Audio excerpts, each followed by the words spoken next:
اعوذ باللہ من الشیطان الرجیم بسم اللہ الرحمن الرحیم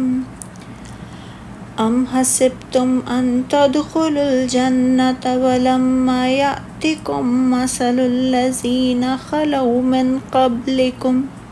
مستهم البأساء والضراء وزلزلوا حتى يقول الرسول والذين آمنوا معه متى نصر الله ألا إن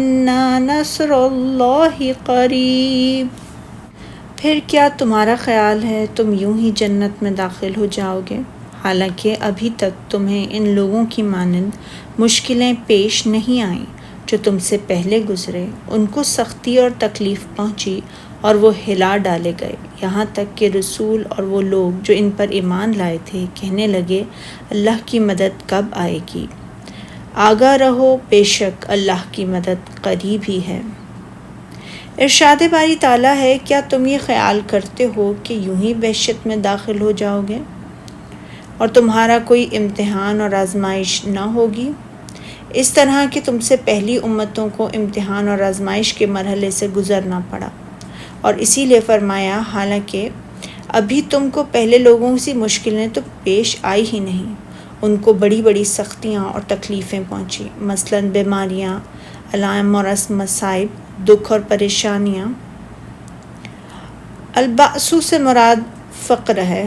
اور ضراء سے مراد بیماری ہے، اور وہ صعوبتوں میں ہلا دیے گئے، یعنی دشمنوں کی طرف سے آنے والی صعوبتوں میں بہت شدید ہلا دیے گئے، بہت عظیم امتحانوں میں مبتلا کر دیے گئے، جیسا کہ حضرت خباب بن عرط رضی اللہ تعالیٰ عنہ سے مروی حدیث ہے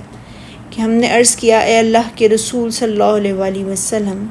کیا آپ ہمارے لیے مدد طلب نہیں کریں گے؟ کیا آپ صلی اللہ علیہ وآلہ وسلم ہمارے لیے دعا نہیں فرمائیں گے؟ آپ صلی اللہ علیہ وآلہ وسلم نے فرمایا، تم سے پہلے ایک آدمی کے لیے گڑھا کھودا جاتا، پھر اس کو اس میں کھڑا کر کے آرا اس کے سر پر رکھ کر 2 حصوں میں چیر دیا جاتا، لیکن یہ اذیت اسے اس کے دین سے نہ روکتی۔ اسی طرح کسی کی ہڈیوں یا پٹھوں سے گوشت لوہے کی کنگھیوں کے ساتھ اتار دیا جاتا، لیکن یہ اذیت بھی اسے دین سے نہ روک سکتی تھی۔ اور آپ صلی اللہ علیہ وآلہ وسلم نے فرمایا، اللہ کی قسم، اللہ تعالیٰ اس دین کو ضرور پورا فرمائے گا، حتیٰ کہ ایک سوار ثنا سے حضر موت تک آئے گا اور اسے اللہ کے سوا کسی کا ڈر نہ ہوگا، حتیٰ کہ اپنے بکریوں کے بارے میں اسے بھیڑیے کا بھی ڈر نہ ہوگا، لیکن تم لوگ جلد بازی کا مظاہرہ کرتے ہو۔ اللہ تعالیٰ نے یہ بھی فرمایا ہے سورہ عنکبوت میں، الف لام میم، کیا لوگ یہ خیال کیے ہوئے ہیں کہ صرف یہ کہنے سے کہ ہم ایمان لے آئے چھوڑ دیے جائیں گے اور ان کی آزمائشیں نہیں کی جائیں گی؟ اور البتہ تحقیق جو لوگ ان سے پہلے ہو چکے ہم نے ان کو بھی آزمایا تھا اور ان کو بھی آزمائیں گے، چنانچہ اللہ ان کو ضرور ظاہر کرے گا جو اپنے ایمان میں سچے ہیں اور ان کو بھی جو جھوٹے ہیں۔ حضرات صحابہ کرام کو جنگ احزاب کے دن